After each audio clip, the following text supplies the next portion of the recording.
সৌগত রায় নির্মল ঘোষকে আবর্জনার সঙ্গে তুলনা করলেন দমদমের বিজেপি প্রার্থী শিলভদ্র দত্ত।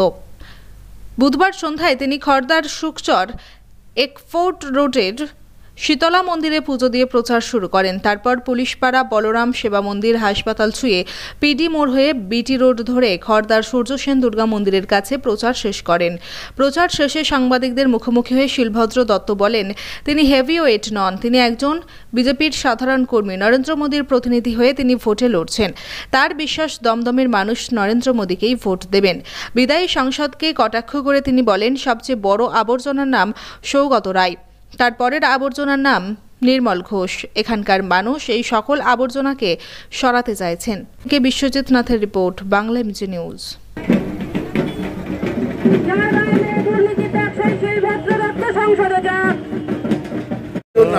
সৌগত রায় বা সুজন চক্রবর্তীর মতন আমার ওজন অত নয়, আমার কম ওজন, আমি কোনো হেভিওয়েট নই, আমি একদম বিজেপির একজন সাধারণ কর্মী।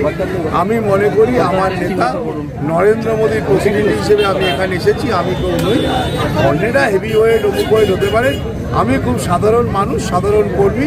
আমি কর্মীদের সাথে নিয়ে নরেন্দ্র মোদীর কথা নিয়ে বাংলায় এই দমদমের মানুষের কাছে এসেছি। দমদমের মানুষ নরেন্দ্র মোদীকে ভোট দেবে আমাকে। কি করতে চান দমদমে? কি করতে চাই মানে মানুষ পানীয় জল পাবে, মানুষ এই আবর্জনাকে সরিয়ে দিবে।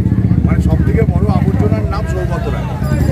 তারপরে অনেকগুলো আবর্জনা আছে, নির্মল ঘোষ নাম দিতে পারে অনেকগুলো। এই আবর্জনাগুলোকে সরিয়ে দিয়ে এখানকার মানুষ আবর্জনা মুক্ত হতে চায়। আমিও সেই আবর্জনাকে মুক্ত করি।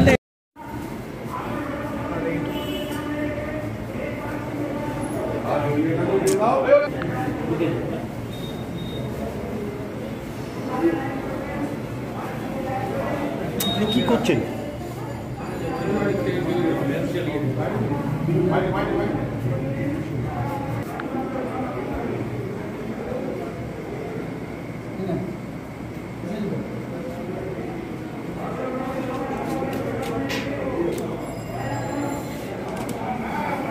দুর্নীতির দাগ সেই শিলভদ্র দত্ত সংসদে যাক, যার গায়ে নেই দুর্নীতির দাগ সেই শিলভদ্র দত্ত দিল্লি যাক। আপনাদের কাছে এসেছেন ভারতীয় জনতা পার্টির প্রার্থী নরেন্দ্র মোদী এসেছেন, তিনি আশীর্বাদ চাইতে আপনারা আপনাদের আশীর্বাদের হাতটি তার দিকে বাড়িয়ে দেবেন। প্রত্যেকের উদ্দেশ্যে বলছি, সবাই মিলে একবার বলবো, ভারত মাতা কি জিন্দাবাদ।